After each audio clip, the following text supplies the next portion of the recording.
జ్ఞాపకం చేసుకున్నాడు.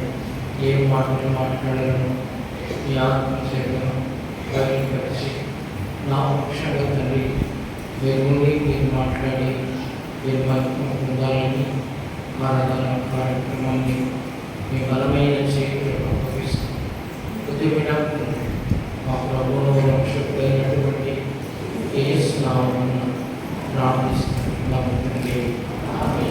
ఆమేన్. సరే, మంచిది. ఈ సమయంలో చేరి వచ్చినటువంటి మనమందరము కొద్ది నిమిషాలు జాగ్రత్తగా వెనుకగా ఉండి దేవుని మాటలు వినాలని నేను ప్రేమతో ఆలోచిస్తున్నాను. కొద్ది వారాల నుంచి మనము ఈ గ్రంథము 6వ అధ్యాయము 8వ వచనాన్ని మనం జ్ఞాపకం చేసుకుంటూ దేవుని వాక్యాన్ని ధ్యానిస్తుంటున్నాం. ఆ వచనంలో 3 శ్రేష్టమైనటువంటి మాటలు రాయబడినాయి. మొదటిదేమో న్యాయంగా నడుచుకోవాలని, రెండవదేమో కనికరాన్ని ప్రేమించాలని, మూడవదిగా మన దేవుని ఎదుట మనము దీన మనస్సు కలిగి ప్రవర్తించాలి అని దేవుడు మనల్ని కోరుకుంటున్నట్టుగా వాక్యంలో రాయబడింది. కాబట్టి 3 మాటలు మనము జ్ఞాపకం చేసుకుంటున్నాం. న్యాయంగా నడుచుకోవాలని, కనికరాన్ని ప్రేమించాలని, దీన మనస్సు కలిగి ఉండాలని. దీన మనస్సు అంటే మనల్ని మనము తగ్గించుకోవడం. మన దేవుడిని సాత్వికుడు, దీన మనస్సు కలిగినటువంటి వాడు. ఆయన ప్రేరేటువంటి మనము కూడా ఆ సాత్వికమైన దీన మనస్సును మనము కూడా కలిగి ఉండటం అనేది ఎంతో మంచిది అనే విషయాన్ని మనం జ్ఞాపకం ఉంచుకోవాలి. ఆ వాక్యాన్ని ఆధారం చేసుకుని గత వారము మనస్సైన రాజును మనం జ్ఞాపకం చేసుకున్నాం.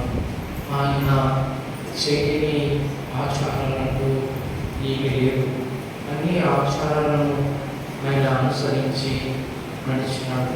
దేవుడు ఎన్నోసార్లు ఆయన హెచ్చరించినా కూడా తన ప్రవర్తనను మాత్రము ఆయన మార్పు లేకపోయినాడు.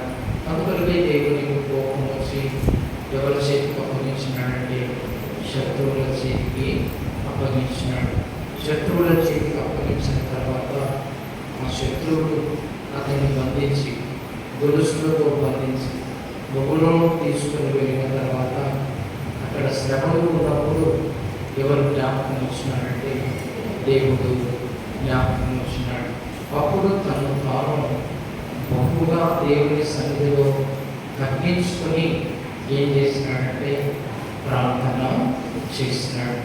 కాబట్టి చాలామంది బైబిల్లో గమనించినట్లయితే తమను తాము తగ్గించుకున్నట్టుగా వాక్యంలో రాయబడింది.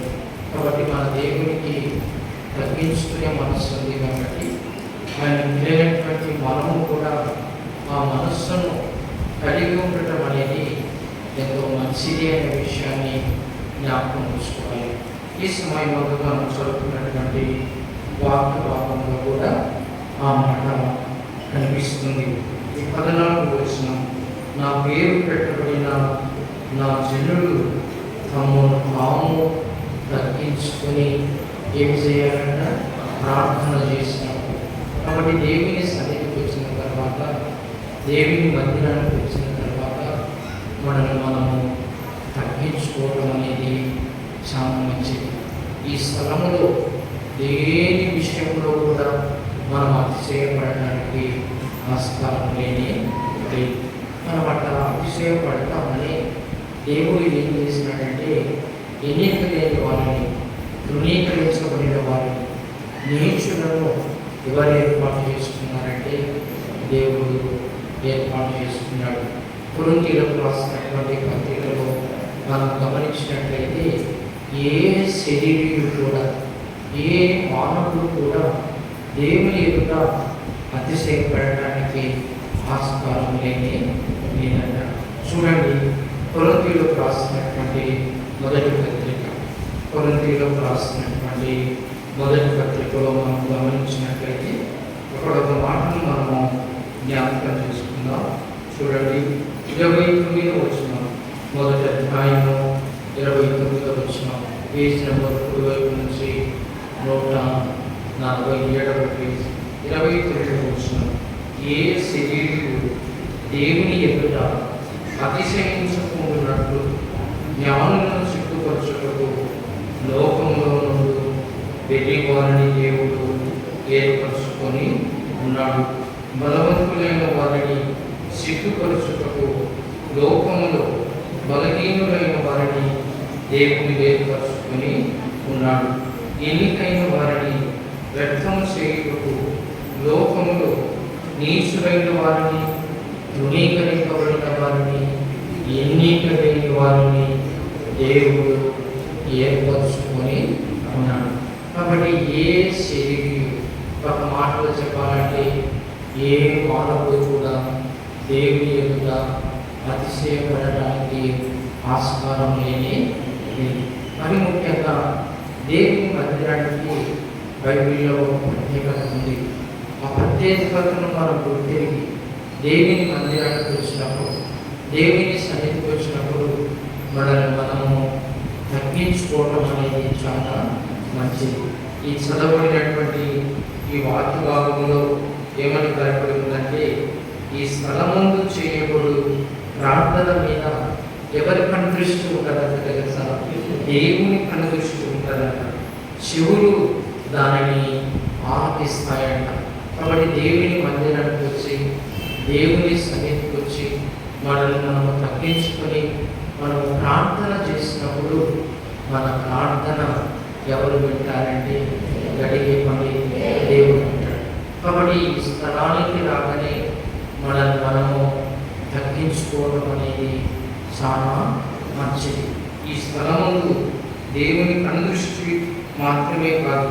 చూడండి, 16వ వచనంలో ఏమని రాయబడిందంటే, నా పేరు ఈ మందిరమునకు నిత్యముగా ఉండునట్లు నేను దాన్ని కోరుకొని పరిశుద్ధపరచుకుని నా దృష్టియు నా మనస్సును నిత్యము దాని మీద ఉండును.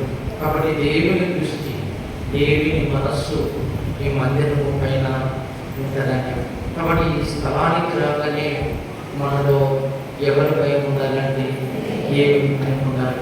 ఎక్కడ ఇద్దరు ముగ్గురు ఆయన నామమున ఏకీభవించి ప్రార్థన చేస్తారో అక్కడ ఎవరు ఉంటారంటే గడిగిస్తారా? దేవుడు ఉంటాడు. కాబట్టి ఈ స్థలములు దేవుడు ఉండే స్థలం. కాబట్టి ఈ స్థలానికి రాగానే మనలో దేవుని భయం అనేది ఉండాలి. మనము తగ్గించుకోవటం అనేది చాలా మంచిది అనే విషయాన్ని మనం జ్ఞాపకం ఉంచుకోవాలి. బైబిల్లో కొంతమందిని గమనించినట్లయితే వారి జీవితంలో వారు తగ్గించుకున్నట్టుగా దేవుని వాక్యంలో రాయబడింది. అటు తగ్గించుకున్నారు కాబట్టి దేవుడు వారిని ఏం చేస్తున్నాడంటే లేవనెత్తినాడు. వారు చేయబడుకొని వారిని ఎవరు లేవనెత్తినారంటే దేవుడు లేవనెత్తినాడు. వాక్యంలో రాయబడింది, తనను తాను తగ్గించుకున్నవాడు హెచ్చించబడును, హెచ్చించుకున్నవాడు తగ్గించబడును. కాబట్టి మనం తగ్గించుకుంటే మనం ఎవరు హెచ్చిస్తారంటే దేవుడు హెచ్చిస్తాడు. కాబట్టి బైబిల్లో కొంతమంది జీవితాలను కన్నా మనం గమనిస్తే వారు దేవుని దృష్టికి తమను తాము తగ్గించుకున్నట్టుగా వాక్యంలో రాయబడింది. చూడండి, మొట్టమొదటిగా యాకోబుని గురించి మనం జ్ఞాపకం చేసుకుందాం. ఆదికాండము 32వ అధ్యాయం, ఆదికాండము 32వ అధ్యాయం 10వ వచనాన్ని ఒకసారి మనము జ్ఞాపకం చేసుకుందాం. ఆదికాండము 32వ అధ్యాయము 10వ వచనం. ఆదికాండము 32వ అధ్యాయము 10వ వచనాన్ని ఒకసారి మనము చదువుకుందాం. చూడండి, నీవు నీ సేవకునికి చేసిన సమస్తమైన ఉపకారములను, సమస్త సత్యములను ఏమని రాయబడిందంటే, అపాత్రులను ఎట్లనగా నా చేతి కర్రతో మాత్రమే ఈ యోర్దానును దాటి తిని, ఇప్పుడు నేను రెండు గుంపులు అయిపోయింది. కాబట్టి ఇక్కడ మనం గమనించినట్లయితే యాకోబు గురించి రాయబడింది. యాకోబు తన మామగారి ఊరు నుంచి తిరిగి తన ఊరికి ప్రయాణాన్ని కొనసాగించేటప్పుడు వాళ్ళ అన్న భయం ఆయనకు పుట్టుకొచ్చింది. నేను మా ఊరు వెళ్తున్నాను, మా అన్న నన్ను ఏం చేస్తాడు అనే భయంతో ఆయన తన పనివారినందరినీ తన కలిగిన సమస్తాన్ని రెండు గుంపులుగా విభజించి ముందు ఒక గుంపును పంపించినాడంట, తర్వాత ఒక గుంపును పంపించినాడంట. అక్కడ యాకోబు ఏం చేస్తున్నాడంటే దేవునితో ఈ విధంగా మాట్లాడుతున్నాడు. చూడండి 9వ వచనం. అప్పుడు యాకోబు, నా తండ్రి అయిన అబ్రహాము దేవా, నా తండ్రి అయిన ఇస్సాకు దేవా, నీ దేశమునకును నీ బంధువుల యొద్దకు తిరిగి వెళ్ళుము, నీకు మేలు చేసిందని నాతో చెప్పిన యెహోవా. కాబట్టి యాకోబుతో ఎవరు చెప్పినారంటే దేవుడు చెప్పినాడు, యాకోబు తిరిగి నీకు నీ ఊరు వెళ్ళు, నేను ఏం చేస్తానంటే అక్కడ వ్రాయబడింది, నేను నీకు మేలు చేస్తాను అని యాకోబుతో ఎవరు చెప్పారంటే దేవుడు చెప్పినాడు. కానీ లోపల యాకోబుకు ఎవరి భయం ఉందంటే వారి అన్న ఏశావు భయం ఉంది. మా అన్న నన్ను ఎక్కడ చంపివేస్తాడు. ఎందుకంటే ఇంతకుముందు ఆయన ఎవరెవరిని మోసం చేసినాడంటే జ్యేష్ఠత్వం కొరకు అన్నను మోసం చేసినాడు, తన తండ్రిని మోసం చేసినాడు, గొర్రెలు మేపినప్పుడు తన మామగారిని మోసం చేసినాడు. అలాంటి యాకోబు ఎప్పుడు తాను తగ్గించుకుని ఎవరికి ప్రార్థన చేస్తున్నాడంటే గడిగెత్తన దేవునికి ప్రార్థన చేస్తున్నాడు. నేను అపాత్రుడను. బాగా నా మాట గమనించండి, నేను అపాత్రుడను. ఒక చూడండి 10వ వచనంలో, నీకు నీ సేవకునికి చేసిన సమస్తమైన ఉపకారములకును సమస్త సత్యములకును అపాత్రుడను. ఎట్లనగా నా చేతి కర్రతో మాత్రమే ఈ యోర్దానులో నాటిని. అప్పుడు నేను ఒట్టి కర్రతో మాత్రమే ఈ యోర్దాను నదిని నేను దాటినాను. నీవు నాకు సహాయం చేస్తావు అని చెప్పినట్టుగానే నీవు నాకు ఏం చేసినావంటే సహాయం చేసినావు. నేను ఆ పాత్రులను నేను ఎంతటి వాడను కానీ కాదు అని దేవుని ఎదుట తను తాను తగ్గించుకొని ఏం చేస్తున్నాడంటే ప్రార్థన చేస్తున్నాడు. కాబట్టి దేవుని ఎదుట దేవుని దగ్గరకు వచ్చిన తర్వాత, దేవుని మందిరానికి వచ్చిన తర్వాత మనల్ని మనము తగ్గించుకొని ప్రార్థన చేయడం అనేది చాలా మంచిది. ఈ స్థలానికి వచ్చిన తర్వాత మనము అతిశయపడటము మంచిది కానీ కాదు. ఈ స్థలమే కాదు, మన జీవితంలోనే మనం అతిశయపడటం అనేది మనకు మంచిది కానీ కాదు. ఎందుకంటే అతిశయపడితే ఎవరికి నష్టం అంటే ఎవరికి నష్టము? మనకి నష్టం. అందుకనే సామెతల గ్రంథంలో ఒక మాట రాయబడి ఉంటుంది, నాశనానికి ముందు ఏం నడుస్తుందంట? గర్వము నడుస్తుందంట. పడిపోవటానికి ముందు అహంకారమైన మనస్సు నడుస్తుందంట. కాబట్టి మనం అతిశయపడితే, మనం గర్వపడితే ఎవరికి నష్టం అంటే ఎవరికి నష్టము? మనకే నష్టం. కాబట్టి ఎన్నడూ మన జీవితంలో మనం అతిశయపడటం అనేది, లేక గర్వపడటం అనేది, లేక మనల్ని మనం హెచ్చించుకోవటం అనేది మంచిది కానీ కాదు. యాకోబు దేవుని దగ్గర ప్రార్థన చేస్తున్నాడు, అయ్యా నేను అపాత్రుడను, నేను ఎందుకు పనికిరానటువంటి వాడిని, అలాంటి నన్ను నీవు ఏం చేస్తున్నావంటే చెప్పినట్టుగానే నీవు నన్ను ఏం చేస్తున్నావంటే ఆశీర్వదించినాడు అని దేవుని దగ్గర ఏం చేస్తున్నాడంటే ప్రార్థన చేస్తున్నాడు. అటువైతే సౌలు కూడా తను ఏ విధంగా తగ్గించుకున్నాడో సౌలు రాజు ఒక మాట జ్ఞాపకం చేసుకుందాం.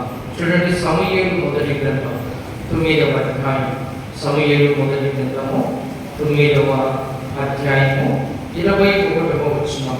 సమూయేలు మొదటి గ్రంథము 9వ అధ్యాయము 21వ వచనాన్ని మనం జ్ఞాపకం చేసుకున్నాం. Case number 230.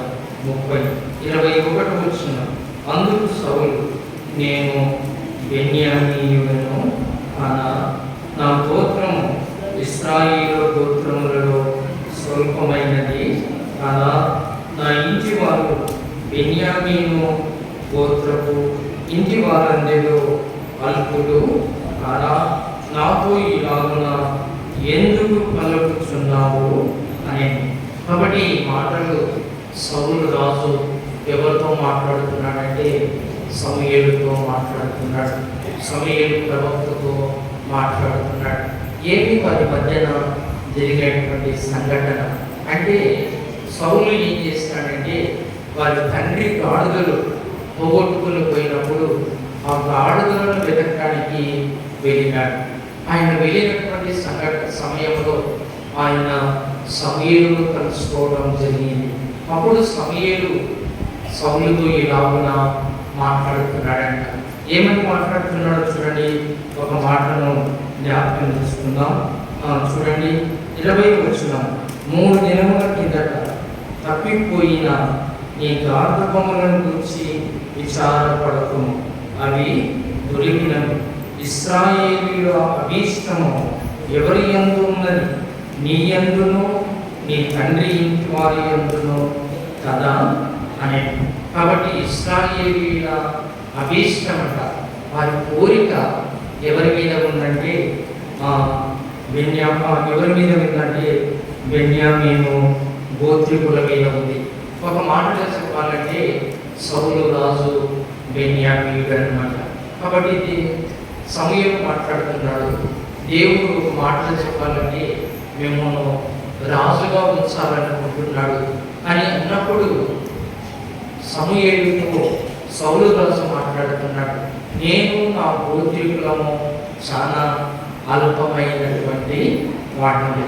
కాబట్టి సౌలు రాజు ఎంతగానో తను తాను తగ్గించుకుని సమూయేలు ఎదురుగా మాట్లాడుతున్నాడు. చూడండి, ఆ మాటలు గమనించినట్లయితే, అందుకు సౌలు, నేను బెన్యామీయుడను కానా, నా గోత్రము ఇశ్రాయేలీయుల గోత్రములలో స్వల్పమైనది కాదా, నా ఇంటి వారు బెన్యామీను గోత్రపు ఇంటి వారందరిలో అల్పులు కాదా, నాతో ఇలాగున ఎందుకు కలుపుతున్నారు.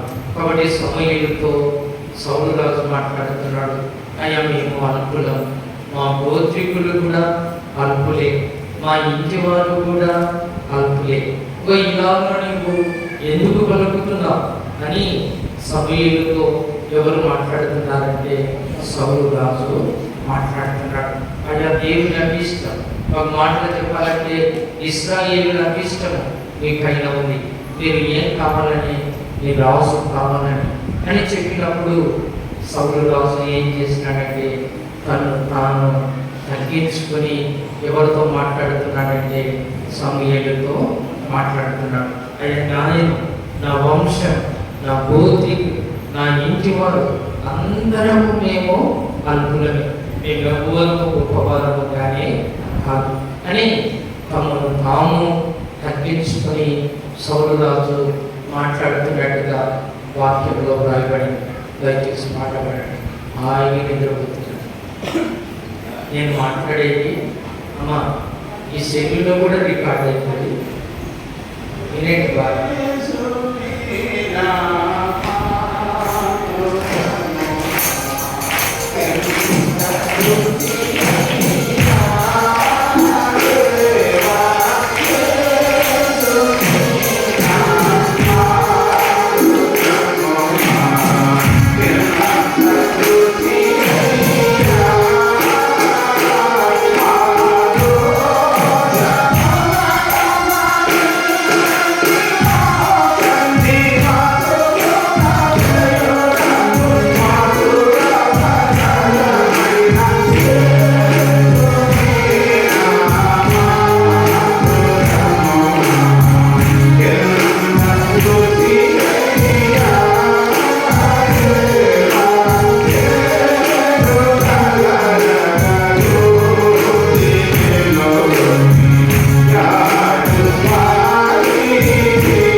దయచేసి మేలుకునండి.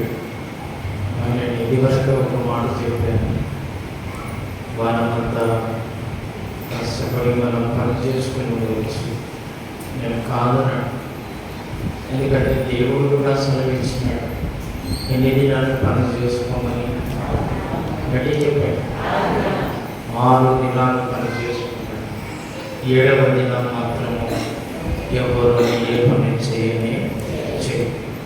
ఆ దినము మనము మన కుటుంబం ఎక్కడికి రావాలంటే దేవుని మందిరానికి రావాలి, దేవుని స్తుతించాలి.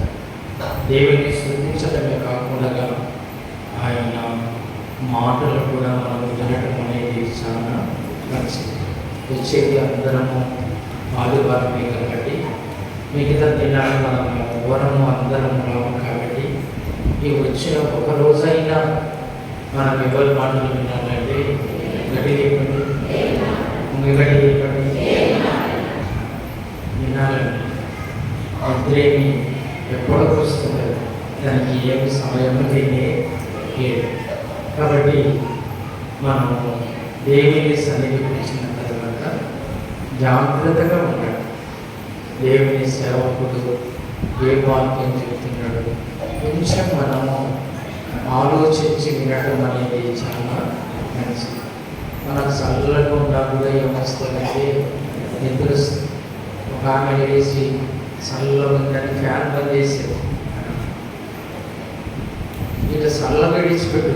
వేడిగా ఉన్నా ఏమొస్తుందంటే నిద్ర వస్తుంది, చల్లగా ఉన్నా నిద్ర వస్తుంది.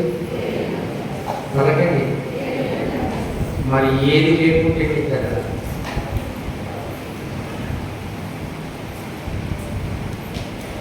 చల్లకుంటే నిద్ర వస్తుంది అంటారు, వేడికుంటే నిద్ర వస్తుంది అంటారు, మరి ఏది లేకుంటే నిద్ర నాకు చెప్తారా? ఆవరిస్తున్నాడు, వెళ్ళుకున్నాయి. ఎవరో పక్క కళ్ళు బల్బులాగా వెళ్ళారు, లైట్ల ముందరైన భార్య హాయిగా ఈ విషయం ఇందాక పాట పాడిస్తే కదా, వీళ్ళు ఏమనడానికి నేను పాట పాడించాను. కొంతమంది పాట పాడినా కూడా ఏమొస్తుందంటే నిద్ర వస్తుంది. ఒక పక్క పాట పాడుతుంటే తేరుకుంటారేమో అని పాట పాడిపిస్తే ఆ పాట పాడేటప్పుడు కూడా ఏమొస్తుందంటే నిద్ర వస్తుంది. ఏం చేయాలో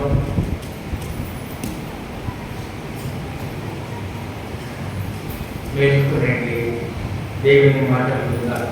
కాబట్టి సౌలు రాజు తను తాను తగ్గించుకొని మాట్లాడుతున్నాడు సమయంలో. ఇంకా చాలామంది భక్తుల జీవితాలను మనం గమనించినట్లయితే నిజంగా తమను తాము ఏం చేస్తున్నారంటే తగ్గించుకున్నారు. అందుకొరకే వారిని ఎవరు ఇచ్చినారంటే దేవుడు ఇచ్చినాడు. కాబట్టి మధ్యాహ్న కాల సమయంలో వాక్యం అంటున్నటువంటి మన ఆత్మీయ జీవితంలో మనం తగ్గించుకోవడము నేర్చుకోవడం అనేది చాలా మంచిది. ఇంకొక వ్యక్తిని జ్ఞాపకం చేసుకున్నాం, దావీదును జ్ఞాపకం చేసుకున్నాం. సమూయేలు 2వ గ్రంథం 7వ అధ్యాయం, సమూయేలు 2వ గ్రంథం 7వ అధ్యాయం, సమూయేలు 2వ గ్రంథం 7వ అధ్యాయము 18వ వచనం. సమూయేలు 2వ గ్రంథం 7వ అధ్యాయము 18వ వచనం చూడండి. పేజ్ నెంబర్ 258, 18వ వచనం. దావీదు రాజు లోపల ప్రవేశించి యెహోవా సన్నిధిని కూర్చుండి ఈలాగు మనవి చేశాడు, నా ప్రభువా యెహోవా, ఇంతగా నీవు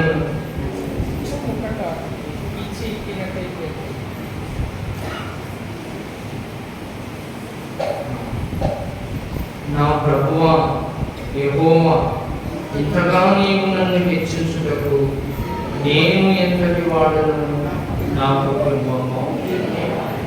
కాబట్టి దావీదు తర్వాత దావీదు సింహాసనాన్ని దేవుడు స్థిరపరుస్తానని వాగ్దానం చేసినప్పుడు, దావీదుతో చెప్పినప్పుడు, దావీదు మహారాజు దేవుని సన్నిధిలోకి పోయి ప్రార్థన చేసినాడంట.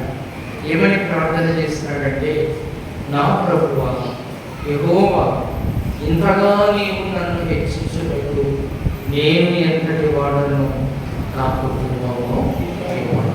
కాబట్టి దావీదుతో దేవుడు చెప్పినాడు, దావీదు, ఈ తర్వాత ఈ సంతతిని కూడా నేను ఇశ్రాయేలుల మీద రాజుగా ఉంచుతాను. నీ రాజ్యము, నీ మట్టుకు ఈ సంతానము, ఈ రాజ్యము నిత్యము స్థిరంగా ఉంటుంది. ఈ సింహాసనం కూడా నిత్యము స్థిరంగా ఉంటుంది. కానీ దావీదుతో దేవుడు చెప్పినప్పుడు దావీదంట దేవుని మందిరానికి పోయి దేవుని సన్నిధిలో మోకరించి ఎవరికి ప్రార్థన చేస్తున్నాడంటే దేవునికి ప్రార్థన చేస్తున్నాడు. ఇంతగా నీవు నన్ను హెచ్చించడానికి నేను ఎంతటి వాడనో నా కుటుంబము. కాబట్టి ఇంకా చాలామంది భక్తుల జీవితాలను మనం గమనించినట్టయితే వాళ్ళు ఏం చేశారంటే తమను తాము తగ్గించుకున్నారు.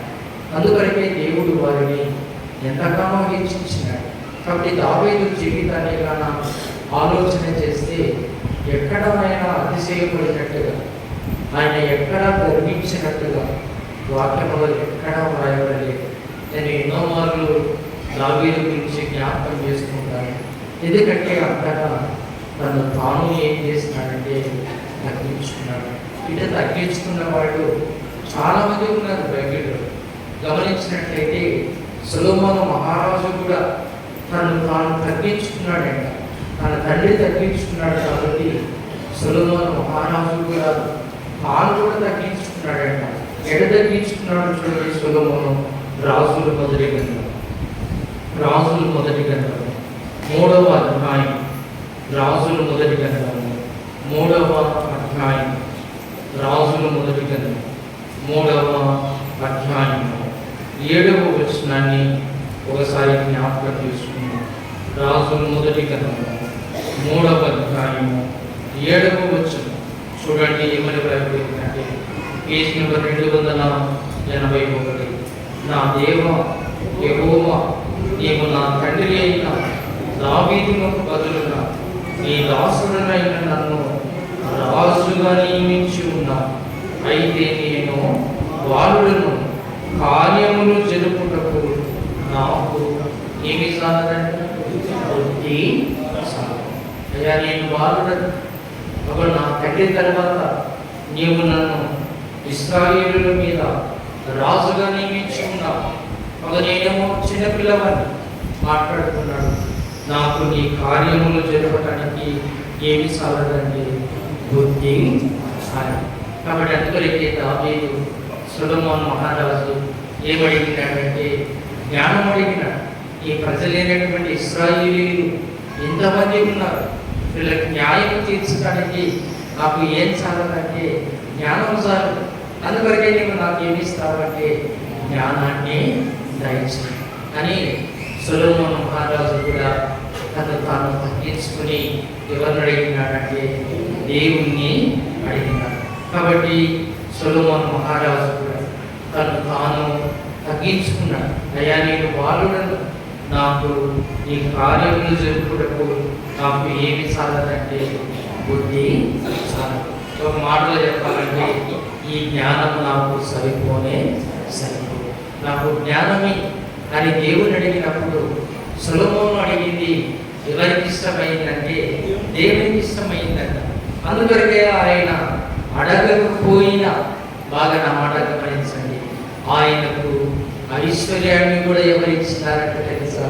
దేవుడు ఇచ్చినాడు. సొలొమోను అడిగింది దేవునికి ఇష్టమైంది.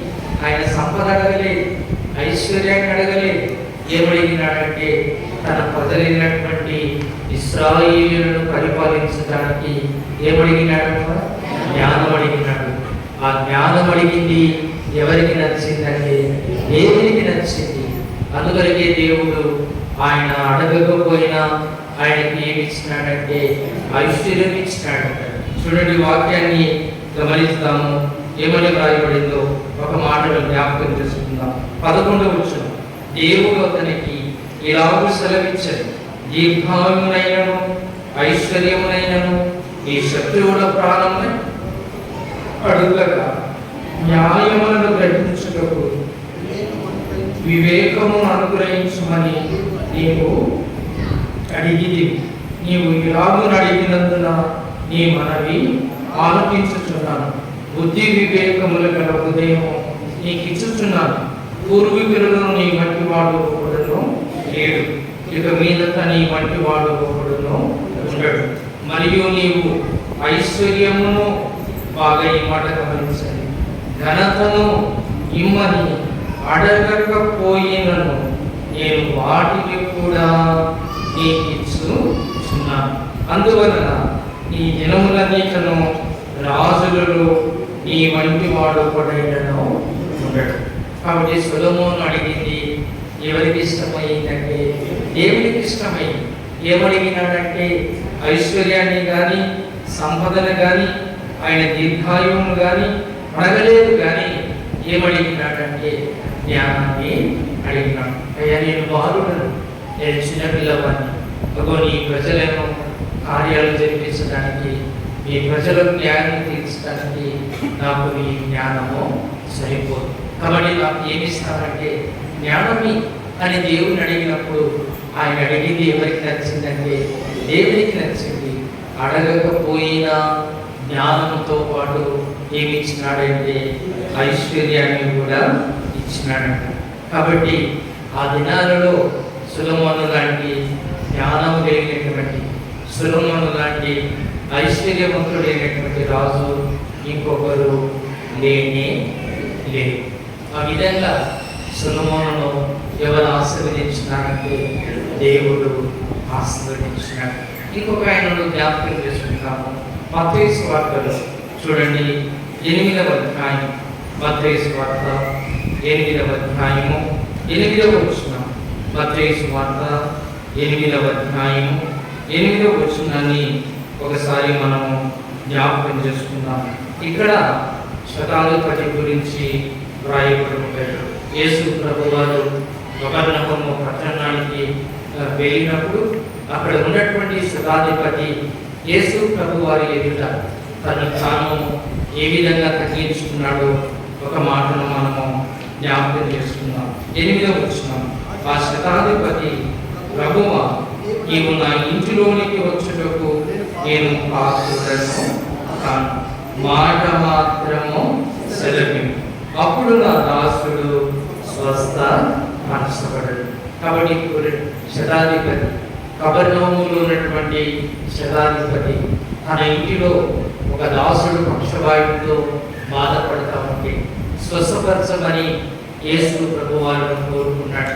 యేసు ప్రభువారు, నేను మీ ఇంటికి వచ్చి మీ దాసుని నేను స్వస్థపరుస్తాను అని దేవుడు సెలవించినప్పుడు ఈ శతాధిపతి అంటున్నాడు, నీవు నా ఇంటిలోకి రావడానికి నేను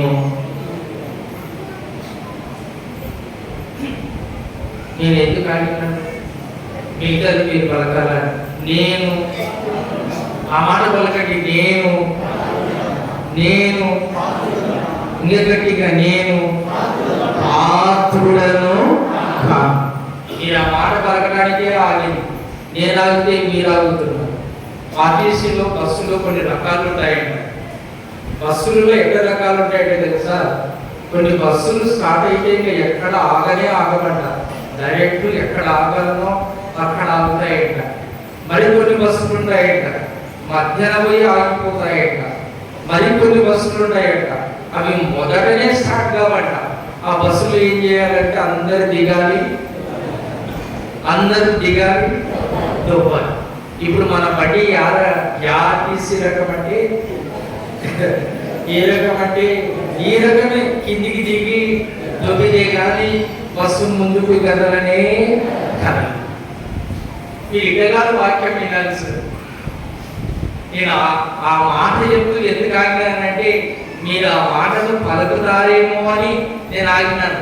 నేను ఆగితే మీరు ఆగుతారు. ఆర్టీసీ బస్సులలో రకాలు ఉంటాయి అక్కడ.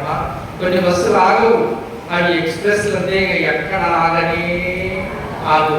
ఎన్నో వదిలేదంటే ఇక్కడ ఆగుతుందంటే కర్నూలు ఆగుతుంది.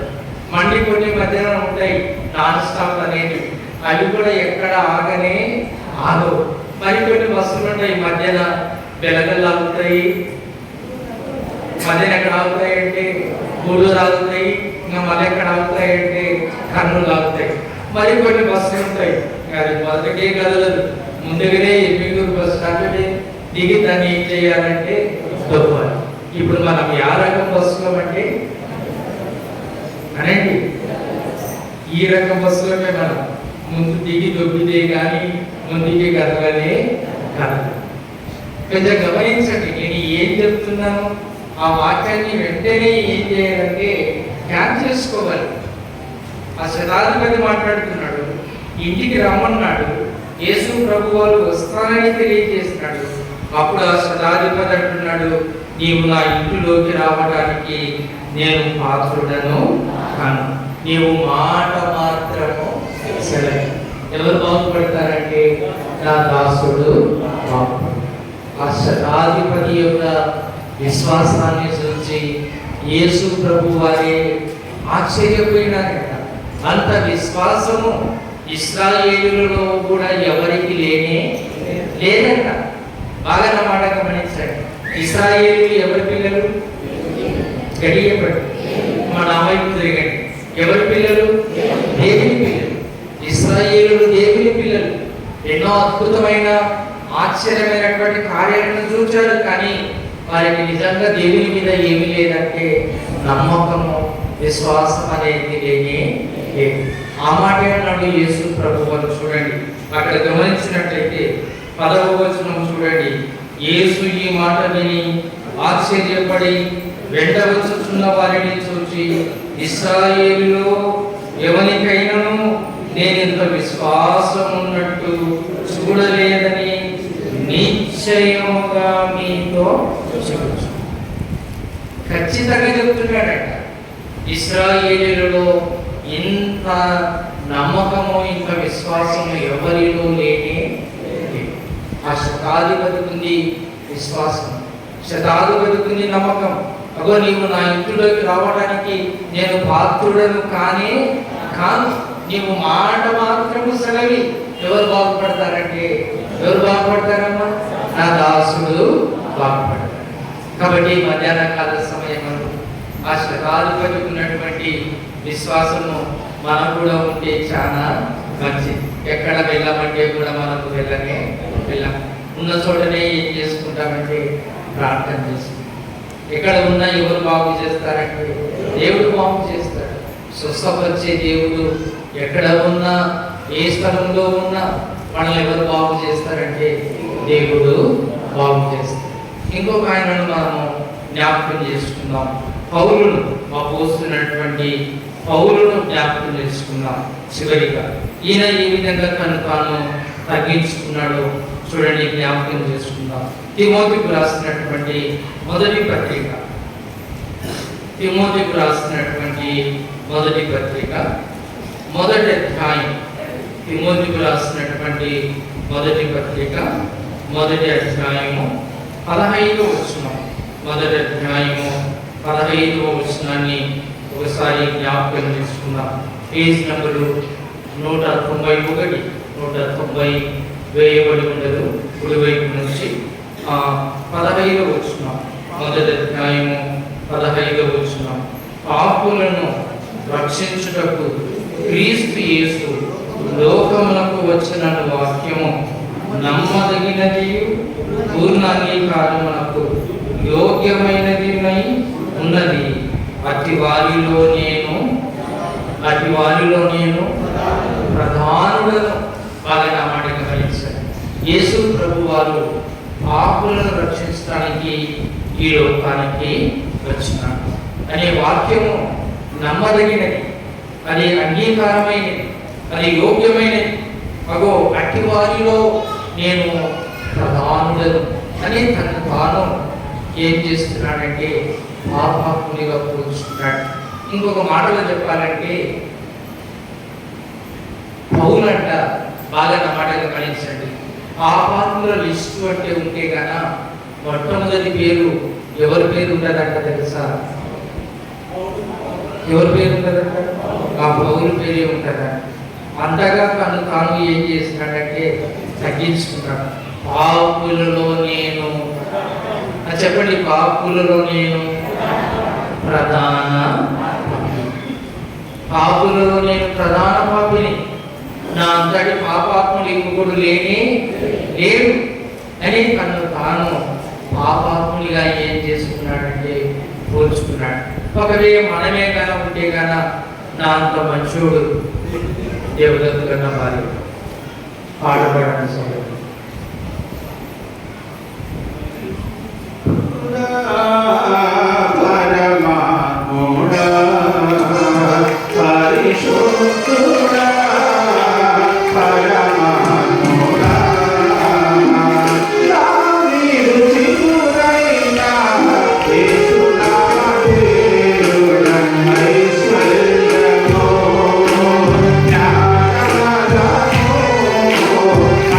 Hare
నేను అనే మాటలలో ఈ సెల్ ఫోన్లో రికార్డ్ అయ్యేది.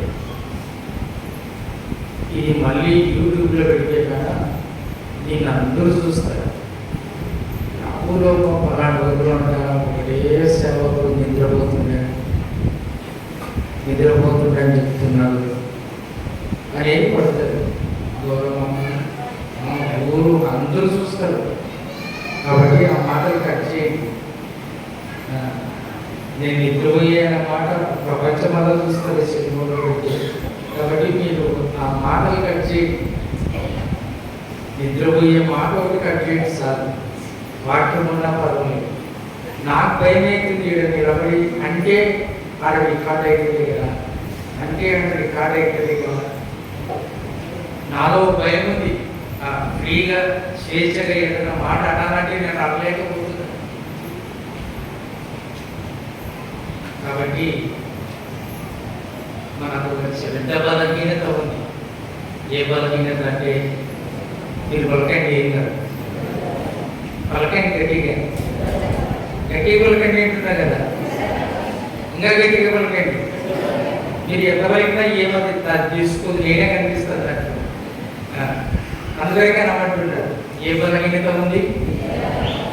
ఆ బలహీనత చాలా ఎక్కువ. విని చెవులు మందమెక్కినాయేమో. ఒకసారి చెవులు చూసుకున్నాయి. రానైతే వస్తాం కానీ వినాలి అనే మనస్సు మనకు లేని. అనేటైనా వస్తూనే ఉన్నారు.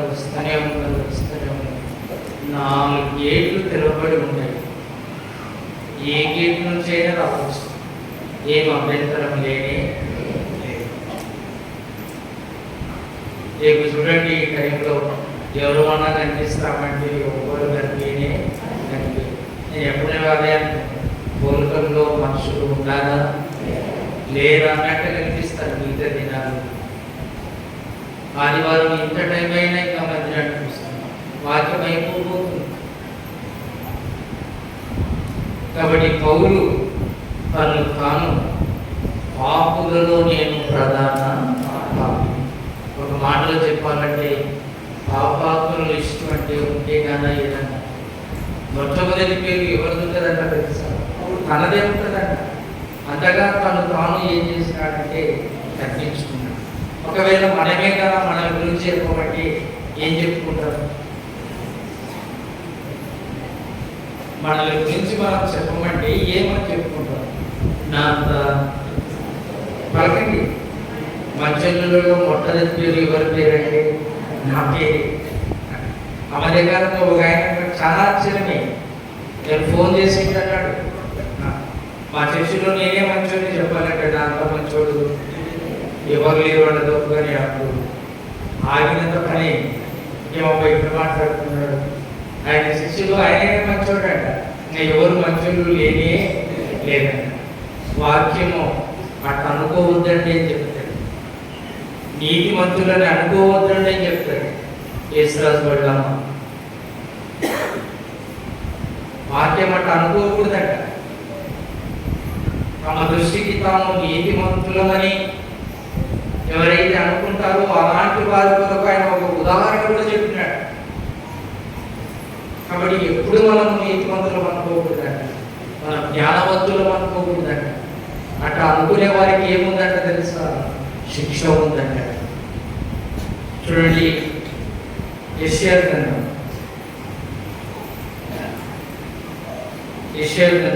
5వ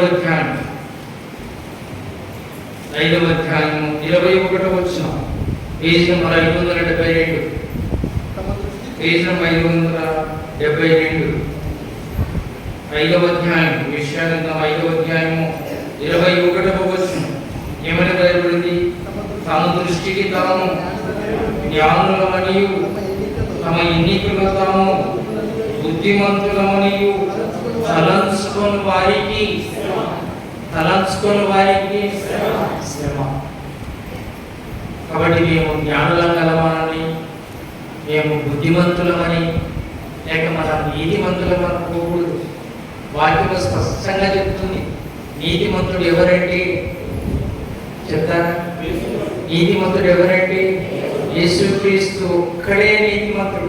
మనం ఎవ్వరూ నీతిమంతులము కానీ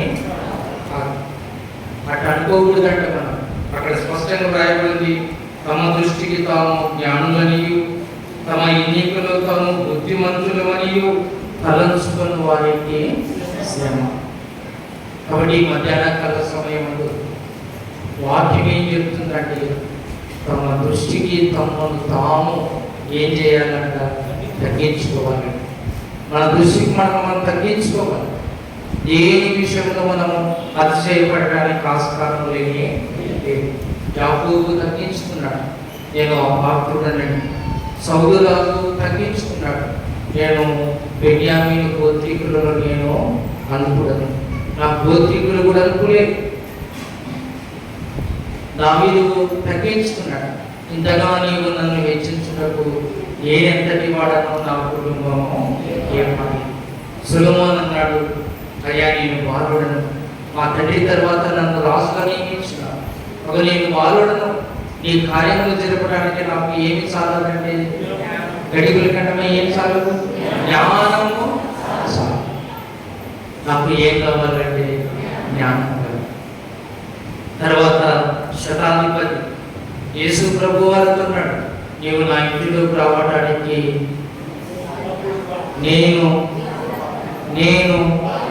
పలకండి, నేను గడిగుల కన్నా తెలిసిందే కదా, నేను పాత్రుడను, నేను నాకు అయోగ్యత లేదు, నువ్వు మాట మాత్రం సెలవి. నా దాసుడు ఏమవుతాడంటే బాగుపడతాడు, నా దాసుడు స్వస్థపరచబడతాడు. నీవు నా ఇంటిలోకి వచ్చేంత యోగ్యత నాకు లేని.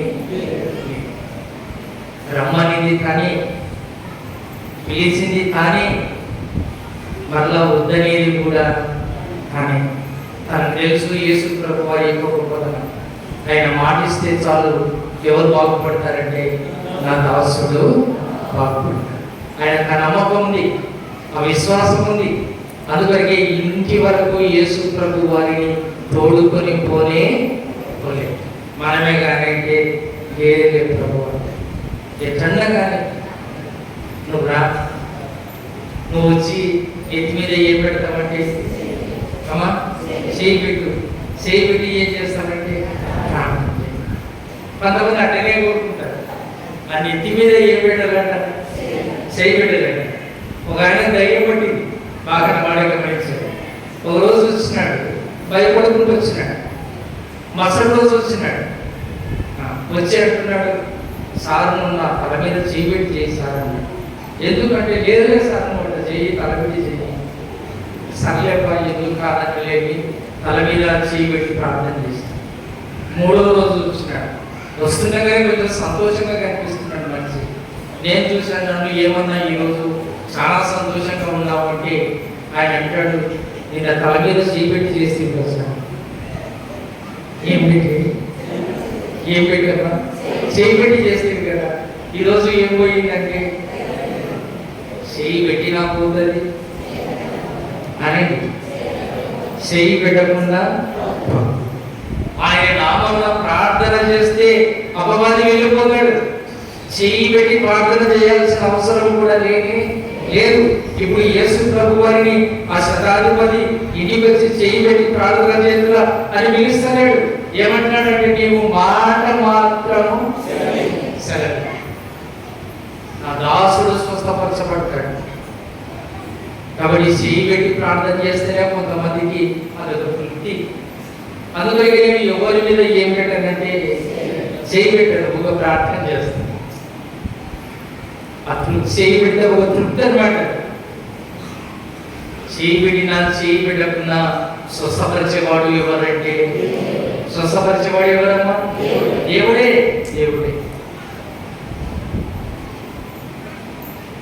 శతాధిపతి అంటున్నాడు, నీవు నా ఇంట్లోకి రావడానికి నేను పాత్రుడను. పౌలు అంటున్నాడు చివరిగా, నేను పాపులలో నేను పలకాలి, పాపులలో ఇంకా గట్టిగా ప్రధాన పాపి. అందరి పలకండి, పాపులలో ప్రధాన నాలాంటి పాపాత్ములు ఎవరు లేనే. అలాంటి నన్ను ఎవరు కనకరించినారంటే దేవుడు కనకరించినాడు. కాబట్టి మనము మంచివాళ్ళం కాదు, మనం నీతిమంతులం కాదు. మన గురించి మనం ఎప్పుడు గొప్పగా చెప్పుకోవడానికి ఆస్కారం లేని లేదు. మనల్ని గురించి మనము ఎంత తగ్గించుకొని చెప్తే అంత మంచిది. నా పేరు పెట్టబడిన నా జనులు తమను తాము తగ్గించు. ఏం చేయాలంట? ప్రార్థన చేయాలి. కాబట్టి దేవుని సన్నిధికి వచ్చిన తర్వాత, దేవుని మందిరానికి వచ్చిన తర్వాత మన ఆత్మీయ జీవితంలో తగ్గించుకోవడం మనం నేర్చుకోవాలి. మన దేవునికి అలవాటు ఉంది, మన దేవునికి ఆ మనస్సు ఉంది. మనం కూడా ఆ మనస్సును కలిగి ఉండటం అనేది చాలా మంచిది. తరలించండి, మోకరించండి, ప్రార్థన చేసుకుందాం. తరలించండి, మోకరించండి, ప్రార్థన చేసుకుందాం. మమ్మల్ని ప్రేమిస్తున్నటువంటి మా ప్రియ పరలోకపు తండ్రి, ఈ పరిశుద్ధమైన కాలంలో ఉండడానైనా ఇంతవరకు మమ్మల్ని మీరు జ్ఞాపకం చేస్తున్నారు, మీ కృపలో భద్రపరుస్తున్నారు. ధన్యవాదాలను బట్టి వందనాలు ఇస్తున్నారు. ఈ సన్నిధిలో చేరి మిమ్మల్ని స్తుతించి మీ మాటలు వినడానికి మీరు కృప చూపించిన విధానాన్ని బట్టి వందనాలు ఇస్తూ ఉంటారు. వాళ్ళు తండ్రి, నా పేరు పెట్టబడిన నా జనులు తమను తాము తగ్గించుకొని తమ చెడు మార్గంలో విడిచి నన్ను వెదకి ప్రార్థన చేస్తే ప్రార్థన వింటారని మీరు వాగ్దానం చేస్తున్నటువంటి దేవుడు. మమ్మల్ని తండ్రి, మా దృష్టికి మమ్మల్ని మేము తగ్గించుకునే మనసు మీరు మాకు ప్రయత్నించండి. మమ్మల్ని తండ్రి, మీకుంది మా మనసు, మీరు ప్రాణము పెట్టేటట్టుగా మిమ్మల్ని మేము తగ్గించుకున్నాను. అలాంటి తగ్గింపు మనసు మేము కూడా మా ఆత్మీయ జీవితంలో కలిగినటువంటి ఉపయోగించాను. సమయంలో కొంతమంది భక్తులను మేము జ్ఞాపకం చేసుకున్నాం. వారి జీవితంలో వారు ఏ విధంగా తగ్గించుకున్నారు మేము జ్ఞాపకం చేసుకున్నాం.